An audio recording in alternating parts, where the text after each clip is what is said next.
Amin. Puji Tuhan. Silakan duduk Bapak Ibu Saudara yang dikasih Tuhan. Apa kabar? Luar biasa. Tuhan baik, Tuhan dahsyat. Amin.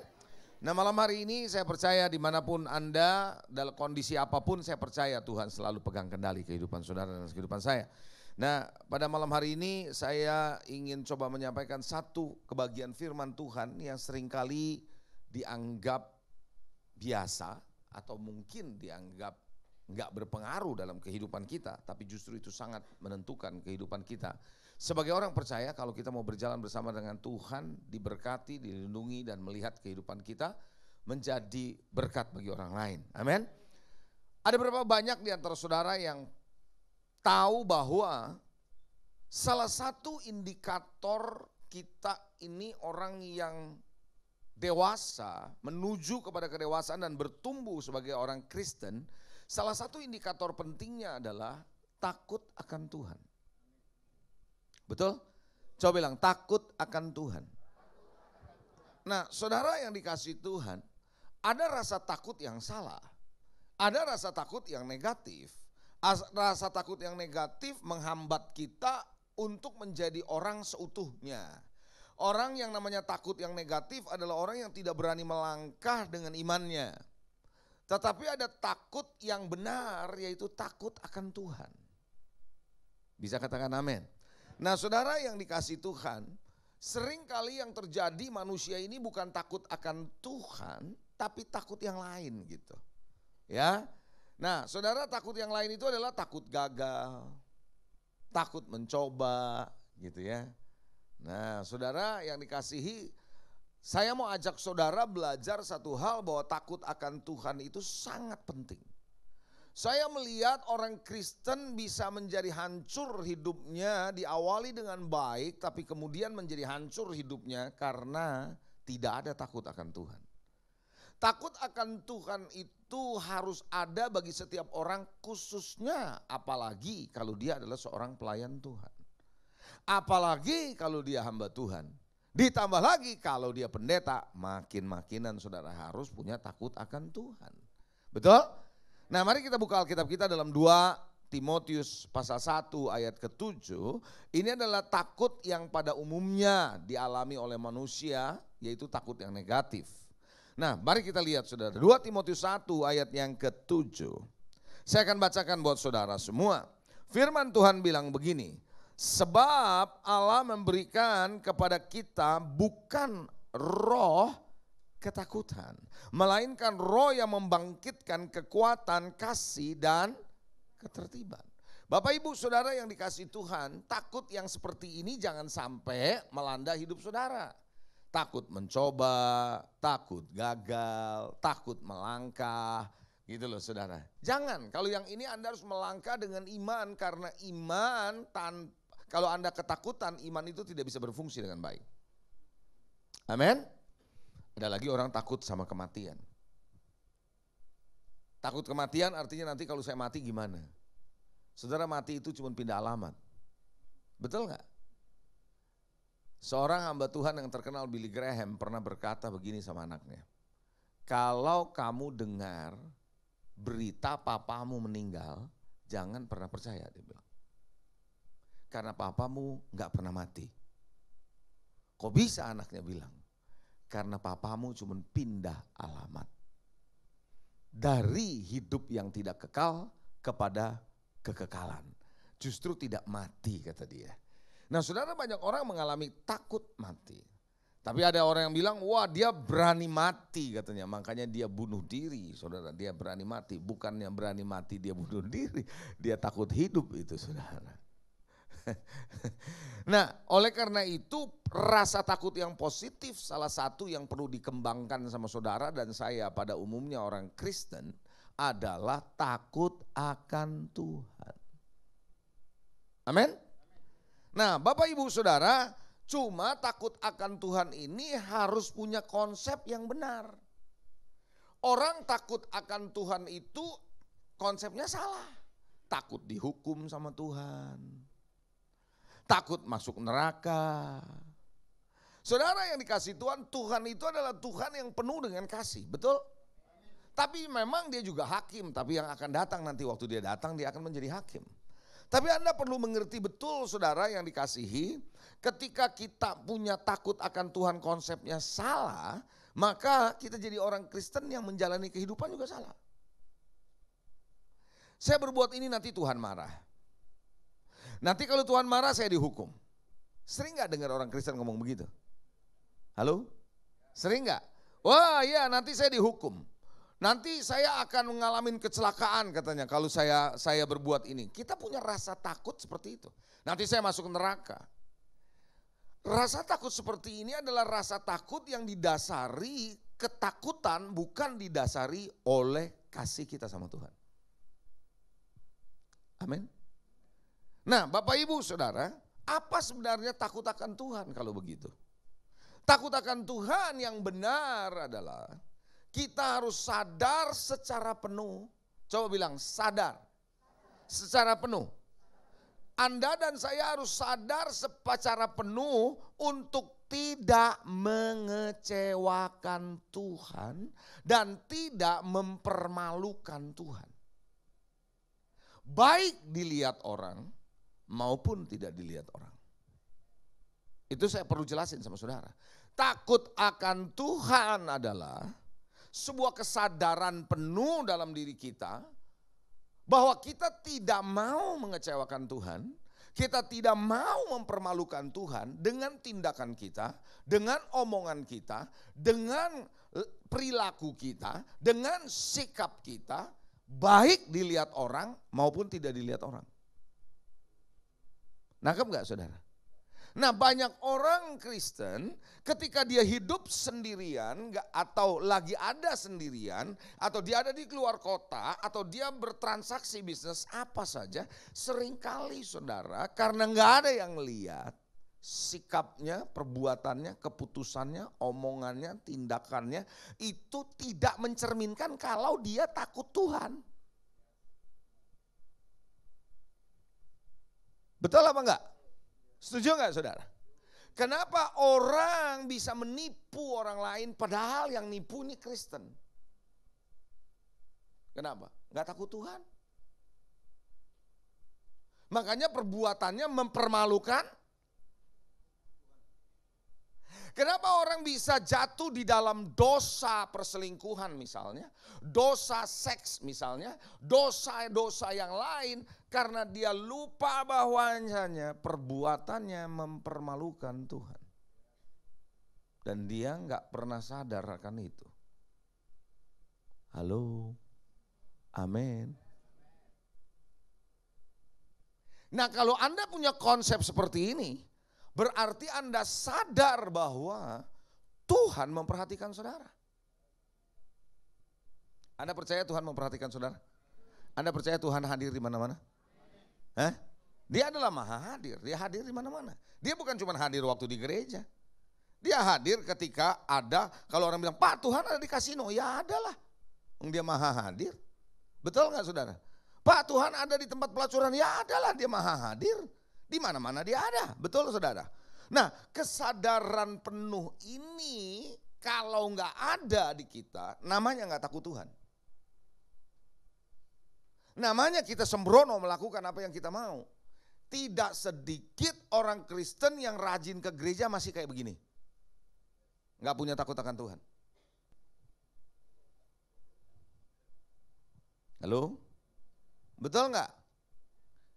Kenapa orang nggak takut Tuhan? Ya karena dia nggak punya kesadaran penuh akan itu. Baik pemikirannya kan, kalau orang kalau mikir ya nggak ada yang lihat kan, yang tahu cuma saudara kan. Nah saudara, kalau orang nggak punya takut Tuhan, pemikirannya bisa jahat loh saudara.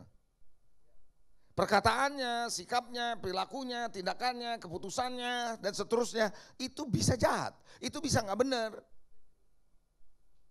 Makanya kalau takut Tuhan itu sadar penuh kalau kita tidak mau kecewain Tuhan. Sadar penuh kalau kita gak mau bikin malu Tuhan. Setuju gak? Iya. Saudara tahu kan ada juga viral belum lama, udah beberapa waktu sih. Bahwa ada orang yang masukin uang ke persembahan malah diambil duitnya. Tuker kantong persembahan dia udah bawa dari rumah yang kosong. Dia udah siapin, ada. Kenapa bisa begitu? Enggak takut Tuhan. Coba sikut sebelah saudara, takut Tuhan loh, bilang gitu. Amin.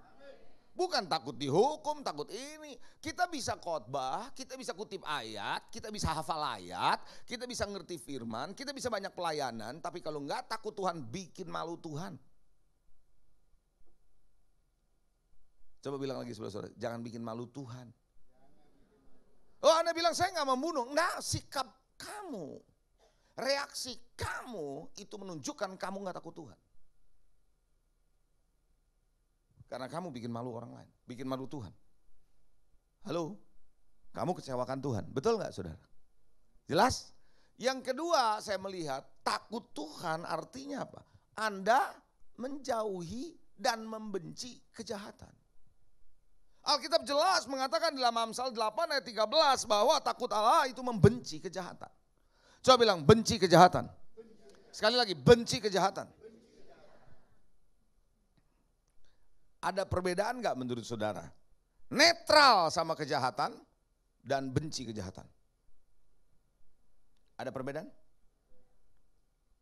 Ada begitu banyak orang Kristen netral dengan kejahatan.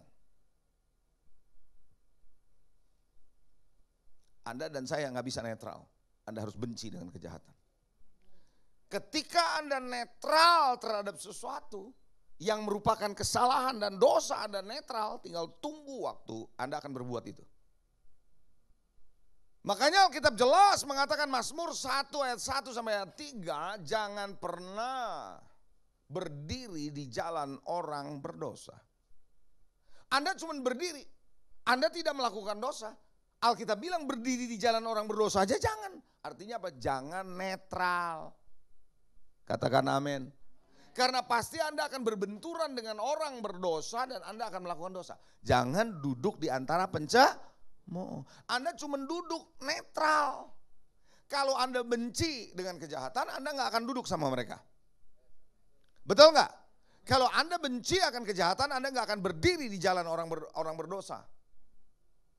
Makanya kenapa kalau Anda netral dengan kejahatan, diawali dengan netral, Anda akan datang ke clubbing sama temenmu, Anda bilang mereka yang berbuat, saya enggak kok. Itu namanya Anda netral. Hanya tinggal tunggu waktu, Anda akan ikut-ikutan. Iya atau tidak?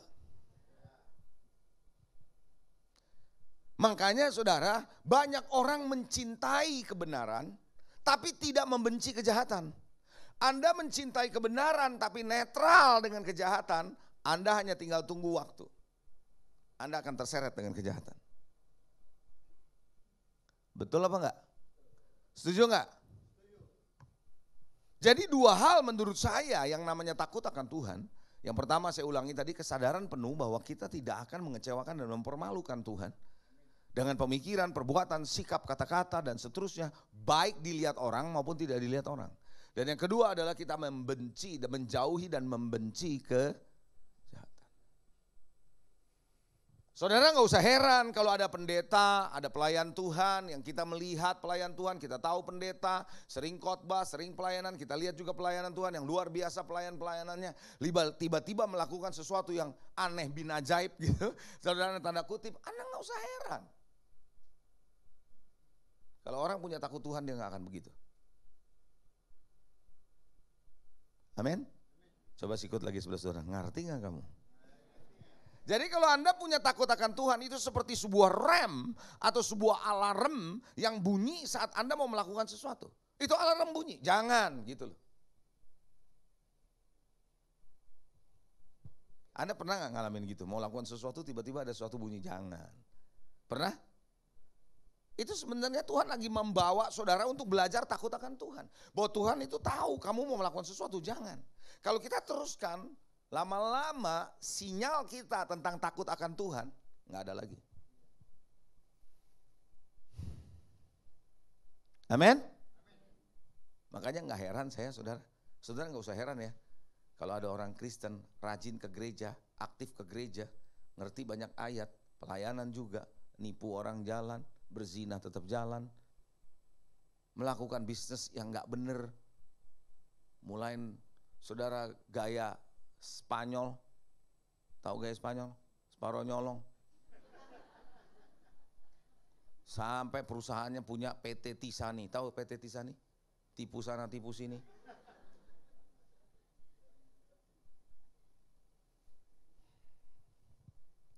Karena nggak ada alarmnya, nggak ada rem untuk melakukan sesuatu. Amin. Jadi Anda nggak usah heran. Nggak usah heran. Anda cuma bisa bilang, berarti nggak ada takut akan Tuhan, nggak ada remnya nih orang, blong. Jelas? Kita baca satu ayat. Ulangan 10. Ulangan 10. 12, 13. Ulangan 10, 12, 13. Saya nggak heran saudara. Di dalam pertemuan para pendeta di sinode gereja pun bisa berantem, bisa lempar kursi, lempar ini bisa. Bisa berdiri di meja. Nggak heran. Makanya dalam suatu pertemuan pendeta-pendeta begitu suatu ketika saya nggak tahu berapa tahun yang lalu saya pernah dengar ada satpam bilang begini. Kok itu pendeta pertemuan katanya meeting ribut kayak begitu katanya. Itu pendeta ya katanya. Kok bisa begitu? Satpam lo yang ngomong. Itu namanya apa? Gak punya takut Tuhan, bikin malu. Halo? Betul?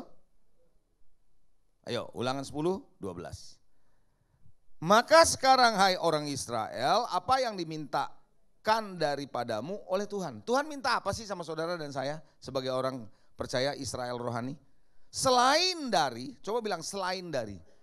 Jadi Tuhan apa sih yang Tuhan minta selain dari ini? Artinya apa? Tuhan itu gak minta yang lain, cuman ini kira-kira gitu. Betul?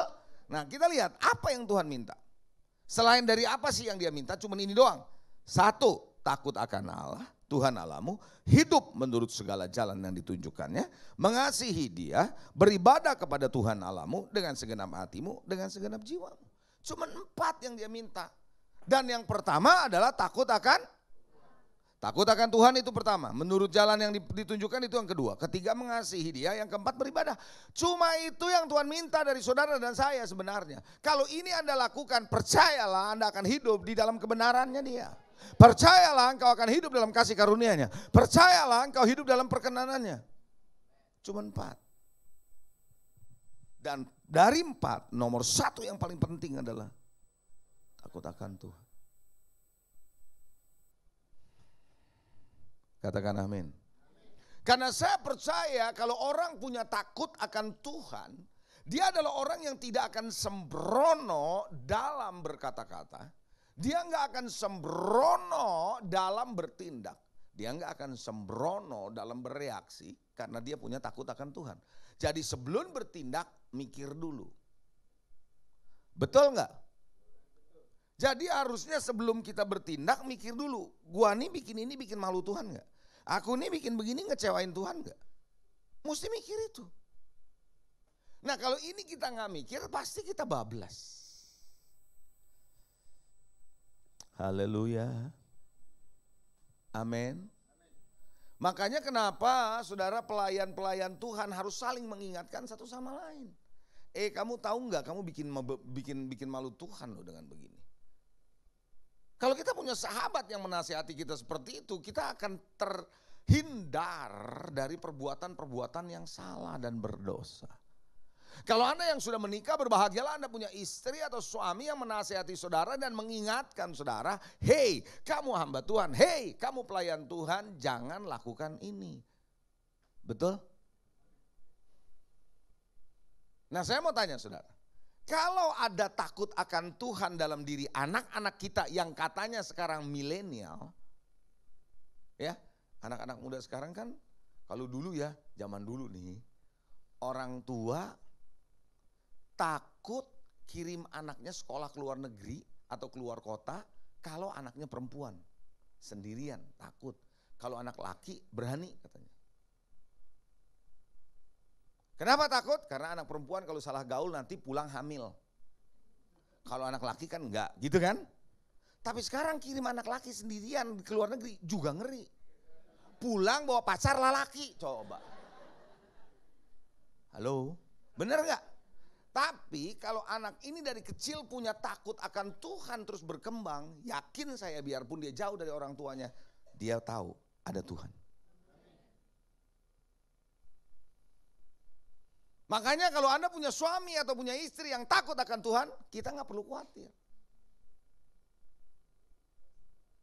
Katakan amin.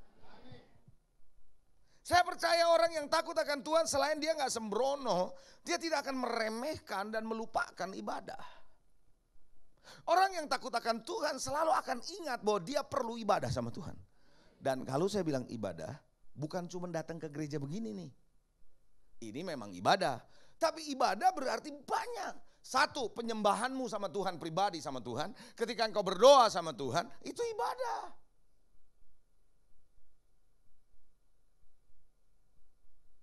Karena Anda sedang datang kepada Tuhan, Anda sedang menyembah Dia, Anda sedang melayani Dia, dan Anda sedang menerima pelayanan Tuhan dari Holy Spirit, dari Roh Kudus, dengan firman yang Anda baca dan Anda renungkan.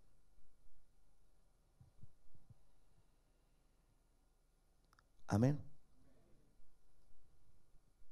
Coba bilang sebelah saudara, takut akan Tuhan bro.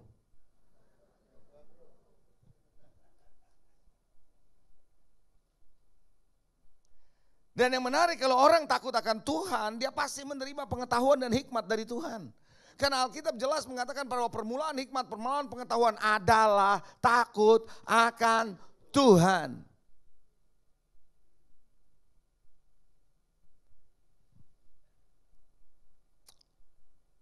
Mau diberkati? Mau jalan dalam keberhasilan? Sikut sebelah saudara, takut Tuhan. Sekali lagi ya, takut akan Tuhan itu bukan Anda takut nanti dihukum Tuhan, lalu Anda dijewer Tuhan, lalu Anda akan dijungkir balikan, Anda akan ngalamin kecelakaan, Anda masuk neraka. Bukan itu saudara. Itu namanya Anda takut Tuhan dasarnya ketakutan. Ngerti gak? Dasarnya Anda ketakutan. Tapi kalau dasarnya Anda kasih, Anda takut akan Tuhan, Anda gak mau bikin malu Tuhan, itu kasih.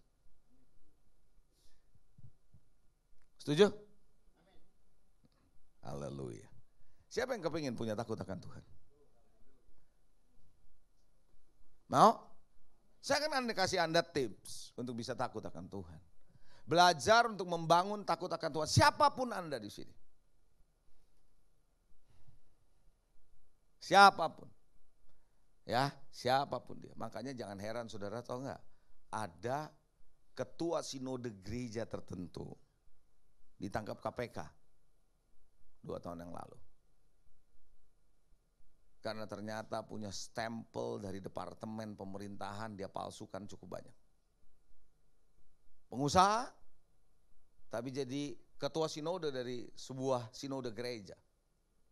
Ketangkap KPK, masuk penjara sekarang. Udah 2 tahun kayaknya. 2 atau 3 tahun, saya lupa. Kok bisa? Orang bertanya, gile kok bisa? Gak usah heran, gak punya takut akan Tuhan. Amin. Boleh saya ngomong sedikit? Siapa yang sudah melayani Tuhan di sini? Angkat tangan. Mulai terlibat dalam melayani Tuhan. Coba angkat tangan. Oke. Saya kasih Anda perhatian baik-baik ya. Jangan bangga karena Anda melayani Tuhan.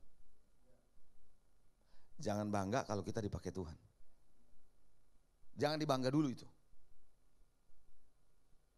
Karena keledai juga dipakai Tuhan. Batu juga Tuhan bisa pakai. Nah kalau Anda mau melayani Tuhan, itu bagus. Bagus, melayani Tuhan itu bagus, bukannya jelek, bagus. Tapi pastikan Anda punya takut akan Tuhan.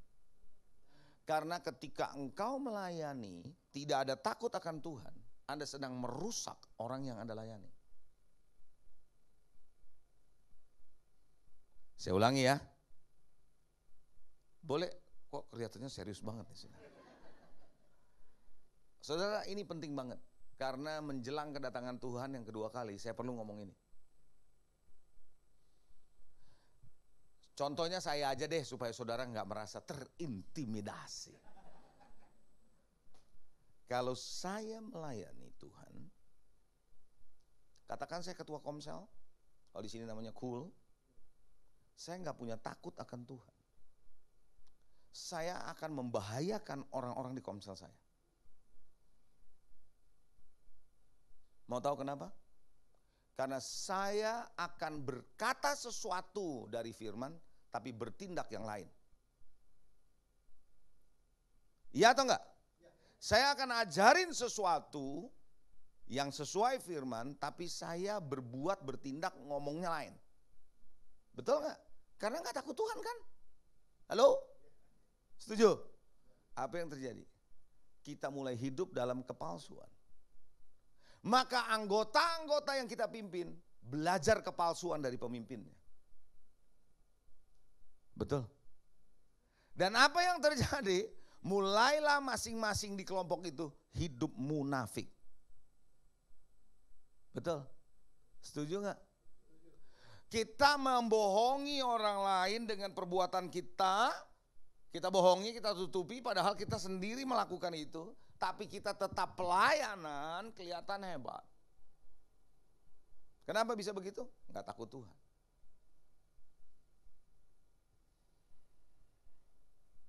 Amin. Bilang sebelah saudara, jangan bahayain orang lain kamu.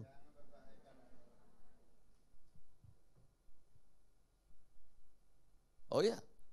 Dan tanpa disadari kita sedang membuka celah untuk neraka masuk di dalam komsel kita.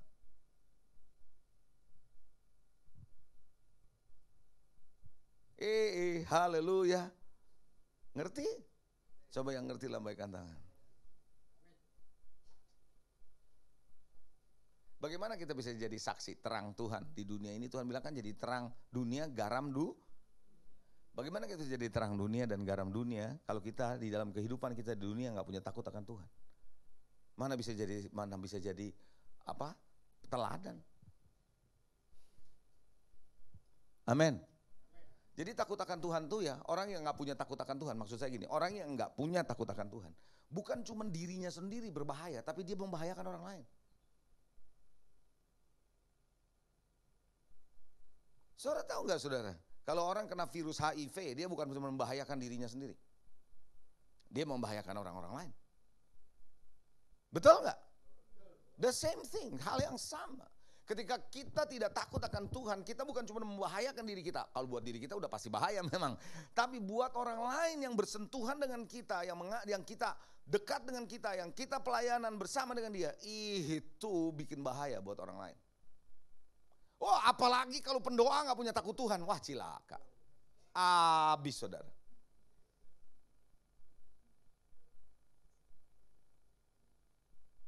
Sekarang saya tanya, saya nggak tahu kenapa nih saya ngomong begini nih. I don't know why. Saya tahu ini khotbah yang kayak begini cocoknya nih pekerja sebenarnya. Tapi nggak tahu kenapa. Oke lah, berarti Anda memang ada porsinya untuk dengar ini. Anda bisa bayangin kalau saya sebagai hamba Tuhan yang khotbah nggak punya takut akan Tuhan. Wah, saya nggak tahu deh. Itu jemaat mau dibawa kemana? Yang mendengarkan khotbah saya. Halo. Amin. Karena sekarang masa anugerah, kasih karunia, Tuhan belum turun sebagai hakim. Jadi Tuhan masih memberi kesempatan untuk kita bertobat. Tapi kalau sampai waktunya tiba kita tidak bertobat, penghakiman akan datang. Penghukuman akan datang. Betul? Makanya kenapa ya banyak orang Kristen ya gak takut Tuhan. Karena buktinya gue bikin ini gak apa-apa tuh. Buktinya aku lakukan ini gak apa-apa tuh. Tuhan gak bikin gue susah, sakit, tabrakan, celaka. Enggak tuh. Itulah pemikiran-pemikiran kepalsuan yang ada pada diri orang Kristen karena dia gak ngerti. Buktinya gue bohongin orang, buktinya gue nipu orang, gak kenapa-napa tuh, Tuhan gak marah. Haleluya. Hahaha. Buktinya saya lakukan ini gak apa-apa tuh. Itulah penipuan. Tuhan hanya bilang begini, tunggu waktunya. Karena Roma pasal 2 jelas mengatakan karena kekerasan hatimu, kau sedang menaruh bara api di atas kepalamu. Yang suatu hari pembalasan datang dari Tuhan. Emang enak jadi pelayan Tuhan? Halo? Coba bilang saudara, jangan tegang. Loh saya khotbah kebenaran ini saudara. Amin saudara. Emang enak jadi gembala sidang, emang enak jadi pendeta khotbah. Enggak gampang. Haleluya. Amin.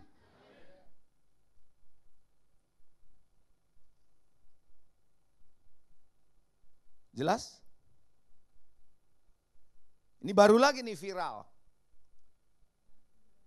Seorang pendeta dari Meksiko, di Meksiko, mungkin Anda juga terima kali.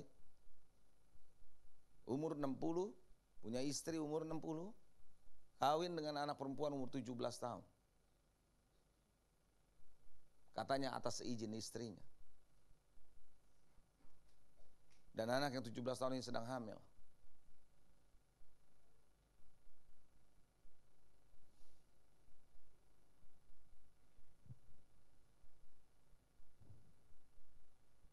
Ada yang terima nggak? Apa WA-nya, videonya? Nggak terima ya? Mungkin karena saya pendeta kali ya, saya dikasih. Saya bilang, what? Bisa begini? Kenapa saudara ada pendeta yang terlibat dalam LGBT? Nggak takut Tuhan.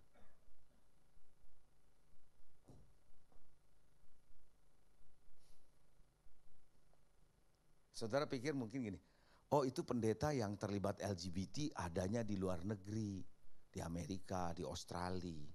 Saya kasih tahu saudara di Indonesia.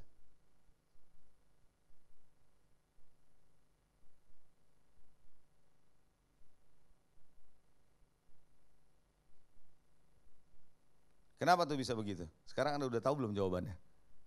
Karena nggak takut Tuhan. Orang ini bahaya buat dirinya sendiri dan membahayakan orang yang dia layani. Betul nggak? Oke, saya nggak lanjutkan yang lain karena itu kelasnya lain lagi itu. Cukup berat itu nanti ya. Cukup sampai di sini ya. Buat Anda paling tidak ngerti ya poin itu ya. Oke, sekarang saya kasih tipsnya. Yang pertama, kalau Anda mau punya takut akan Tuhan, Anda harus membangun kesadaran bahwa Tuhan memperhatikan saudara. Bangun kesadaran itu. Bahwa Tuhan memperhatikan saudara. Artinya engkau harus selalu ingat ada Tuhan dimanapun engkau berada. Engkau harus ingat Tuhan melihat perilakumu. Engkau harus ingat bahwa Tuhan memperhatikan kata-katamu. Engkau harus ingat bahwa Tuhan melihat, mencatat atau memperhatikan semua gerak-gerikmu. Orang lain tidak lihat, tapi Tuhan lihat saudara. Amin.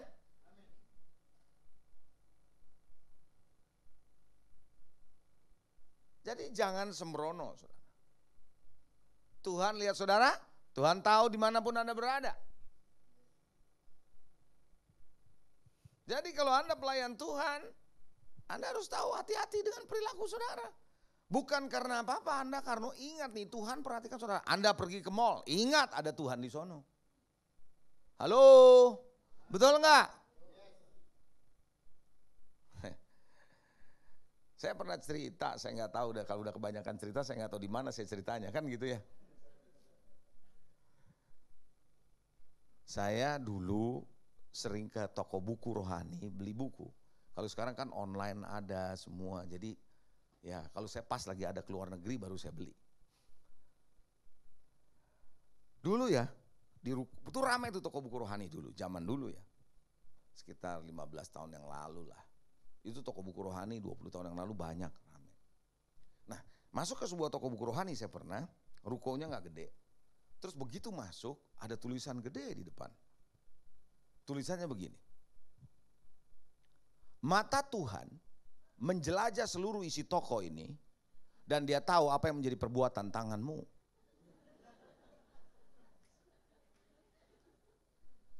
Anda tahu nggak? Itu diambil ayatnya dari Tawarikh. Bahwa mata Tuhan menjelajah seluruh isi bumi untuk memberikan kekuatan bagi orang. Dia mencari orang seperti itu. Anda ngerti maksud saya? Tapi dia kutip ayat itu untuk mengingatkan, lu jangan macam-macam di sini. Ada Tuhan, lu tahu, jangan nyolong gitu. Artinya dia punya pengalaman di toko itu banyak dicolong. Mungkin dia nggak bisa punya beli CCTV mahal atau waktu itu belum ada, jadi dia pakai itu CCTV-nya itu. Masuk, inget tulisan gede. Jadi kalau orang, kan dia harapkan yang masuk ke toko buku rohani Kristen ya orang Kristen dong. Loh serius saudara, saya pernah punya toko buku rohani. Nah ini cerita dikit nih. Saya pernah punya toko buku rohani. Saya bukanya di Pluit Village yang sekarang ini. Itu udah long time ago in Bethlehem, saudara. Bersama dengan sahabat saya. Anda mau tahu? Yang hilang, dia tahu barang yang mahal. Barang yang mahal yang hilang waktu itu adalah Alkitab bahasa Inggris. Yang tebal, yang dari kulit. Anda bisa bayangkan, pencurinya cari Alkitab.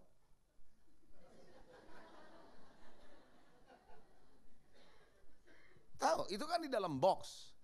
Kita taunya waktu cek stok.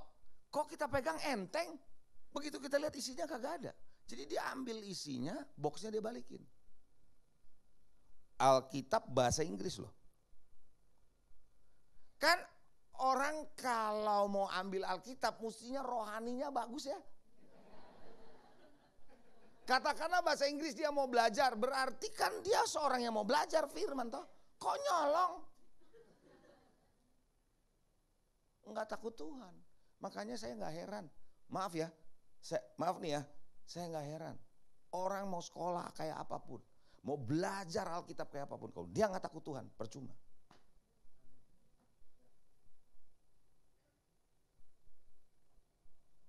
Betul nggak? Loh iya dong, dia ngambil bahasa Inggris berarti. Kalau orang nggak ngerti bahasa Inggris ya, dia ngapain pakai bahasa Inggris, betul nggak? Antara dua, berarti dia lagi sekolah, lagi belajar, lagi membanding-bandingkan kan juga bisa. Paling cilaka kalau dia lagi mau khotbah. Cari Alkitab pakai bahasa Inggris. Nah, dia nggak ada, dia ngambil, wah itu lebih cilaka lagi.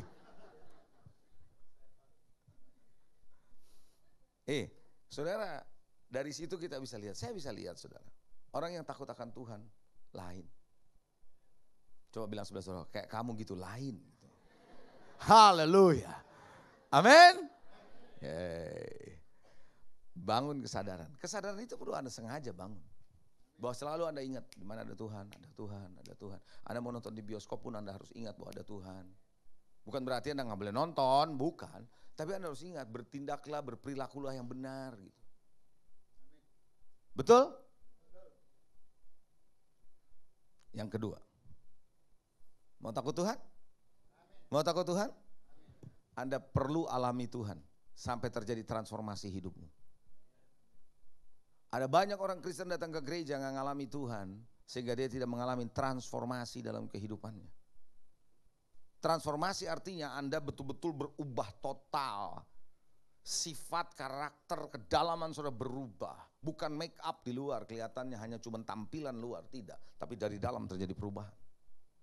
Orang yang ngalami Tuhan, hidupnya pasti berubah. Zakheus ngalami Tuhan, hidupnya berubah. Paulus ngalami Tuhan, hidupnya berubah. Daud ngalami Tuhan, hidupnya berubah. Petrus ngalami Tuhan, hidupnya berubah. Ada amin? Saudara ngerti? Tapi kalau Anda ngalamin mujizat dan pertolongan Tuhan, belum tentu Anda berubah. Orang ngalamin mujizat, jangan bangga dulu. Kalau Anda ngalamin mujizat, Anda ngalamin pertolongan Tuhan, yang berubah kondisimu. Sakit jadi gak sakit. Betul? Tapi dirimu belum tentu berubah. Makanya bangsa Israel ngalamin mujizat 40 tahun lamanya, tapi tetap tidak berubah. Dia cuma ngalamin mujizat, tapi dia tidak ngalamin Tuhan. Orang Kristen harus ngalami Tuhan. Katakan amin. Jangan cuma rajin ke KTM, bilang sebelah saudara. Ya rajin ke KTM boleh, tapi jangan cuma itu. Alami Tuhan. Haleluya. Tips yang ketiga. Kalau Anda mau takut akan Tuhan, Anda harus konsisten dan komit untuk membangun keintimanmu dengan Tuhan. Itu tidak boleh ditawar-tawar. Anda harus membangun keintimanmu dengan Tuhan secara konsisten dan Anda harus punya komitmen. Saya lihat orang gak bisa takut akan Tuhan, gak punya takut akan Tuhan, melekat dalam hidupnya karena salah satunya faktor ini. Jarang doa, jarang baca Alkitab, jarang renungin firman. Secara pribadi, dia gak pernah tahu Tuhan berbicara kepada dia gak pernah tahu. Makanya dia gak takut Tuhan. Dia malah ngikutin pola dunia ini. Karena dunia membentuk dia. Karena kalau Anda punya keintiman dengan Tuhan, saat Anda berdoa, Tuhan bisa berbicara kok sama saudara. Kenapa Daud berkata, selidiki aku, lihat hatiku. Kenapa?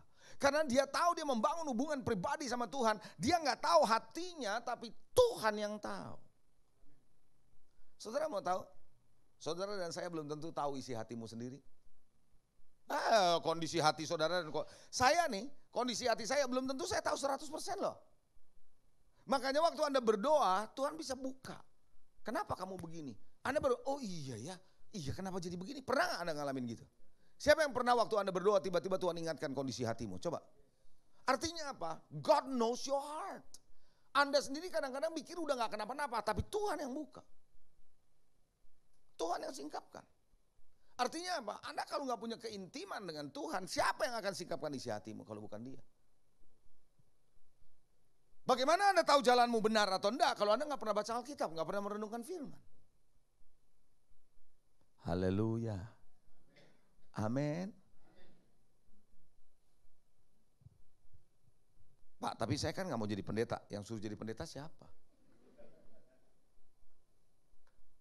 Anda bayangin gak kalau ini semuanya pendeta terus jemaatnya siapa? Tapi setiap orang Kristen harus dewasa, iya atau enggak? Setiap orang Kristen harus kenal Tuhan, iya atau enggak?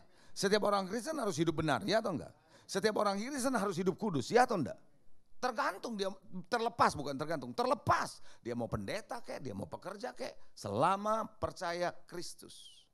Orang Kristen harus punya kehidupan begitu. Haleluya. Banyak orang begini bilang, saya nggak tahu berapa banyak di sini yang ada dalam dunia usaha, angkat tangan. Oke. Saya tadi sore habis ketemu dengan seorang pengusaha, ya grup perusahaannya cukup besar. Lagi ngobrol-ngobrol, dia anak Tuhan. Dia cuma bilang gini, ekonomi lagi susah nih Pak dari tahun lalu, bisnis lagi sepi. Saudara mau tahu? Kalau kita punya intimacy dengan Tuhan, Tuhan kan kasih tahu loh apa yang Anda harus lakukan dan apa yang tidak perlu Anda lakukan. Iya atau enggak? Karena kalau kita nggak punya intimacy dengan Tuhan, kita punya kecenderungan untuk menolong bisnis kita, untuk menolong pekerjaan kita, kehidupan kita dengan cara kita sendiri. Anda nangkap maksud saya? Dan suatu ketika tindakan-tindakan kita bisa bertentangan dengan firman. Dan kita bisa melakukan itu tanpa takut Tuhan.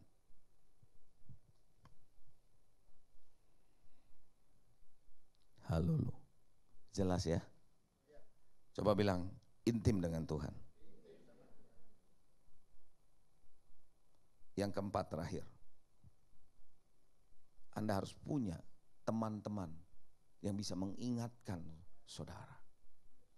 Perlu punya sahabat yang mengingatkan dan menegur saudara. Kalau Anda nggak punya teman yang mengingatkan saudara, Anda pikir Anda oke terus.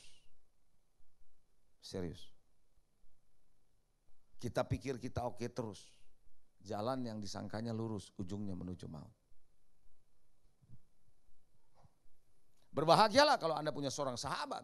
Berbahagialah kalau Anda punya seorang mentor, whatever it is. Berbahagialah kalau Anda punya seorang pemimpin yang selalu mengingatkan Anda.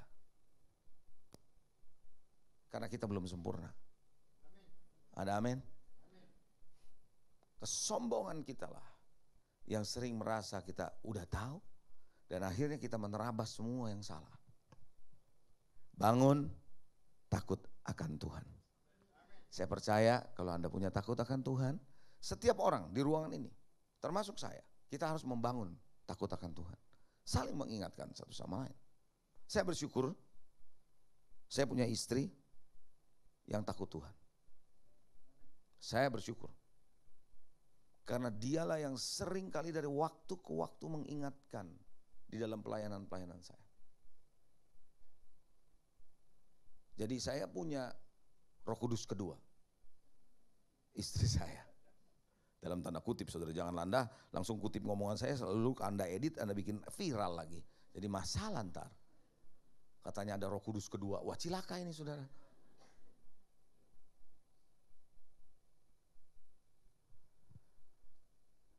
Ngerti? Anda percaya nggak Anda bisa takut akan Tuhan? Siapa yang yakin Anda bisa takut akan Tuhan? Simple, lakukan 4 hal ini, Anda bisa takut akan Tuhan. Jadi belum bertindak, ingat tuh, Tuhan ada tuh. Amin. Haleluya. Mari kita datang sama Tuhan, arahkan hatimu kepada Dia. Saya percaya Tuhan berbicara kepada saudara malam ini.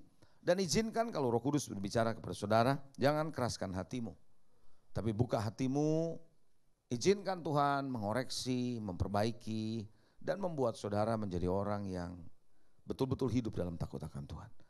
Bapa, hamba-Mu telah selesai menyampaikan firman-Mu, tapi aku percaya Roh Kudus terus mengingatkan kami umat-Mu untuk berjalan di dalam takut akan Engkau. Karena kami percaya takut akan Engkau bukanlah takut untuk dihukum, takut masuk neraka, tapi kami takut karena kami tidak pernah mau mengecewakan Tuhan. Kami tidak mau mempermalukan Tuhan. Kami menjauhi kejahatan, membenci kejahatan. Berkati Tuhan umat-Mu, semua yang melayani Tuhan di tempat ini, supaya kami punya takut akan Engkau. Yang menjadi alarm bagi kami, yang mendorong kami untuk berjalan dalam kebenaran-Mu. Terpuji nama-Mu Bapa. Dalam nama Yesus kami berdoa, yang percaya katakan amin. Puji Tuhan. Sebelum saya turun, saudara, ada buku tulisan seorang hamba Tuhan, Paul Yadau dan Leif Hetland. Paul Yadau berapa kali datang ke gereja kami. Dia mengajarkan sebuah hal yang sangat penting, yaitu tenggelam dalam hadirat Tuhan. Dia praktekkan di gereja kami. Ada begitu banyak orang dipulihkan ketika menjalankan itu, dan dulu dalam bahasa Inggris bukunya, dan sekarang sudah ada terjemahan dalam bahasa Indonesia. Anda bisa dapatkan nanti di depan dengan tim saya. Dan yang kedua, ada satu buku berjudul Sekolah Hadirat Allah. Maksudnya apa Sekolah Hadirat Allah? Artinya untuk bisa berada di dalam hadirat Tuhan, itu ada prinsip-prinsip yang Anda bisa pelajari untuk bisa masuk ke dalam hadirat Tuhan. Karena di dalam hadirat Tuhan kita bisa diubahkan, dipulihkan. Amin. Dan berikutnya ada beberapa khotbah saya yang berjudul tentang keuangan keluarga yang sehat. Dan ada lagi kumpulan khotbah saya mengenai inspire, bagaimana Anda bisa menginspirasi orang lain dalam hidup saudara. Tuhan Yesus memberkati. Saya kembalikan mimbar ini.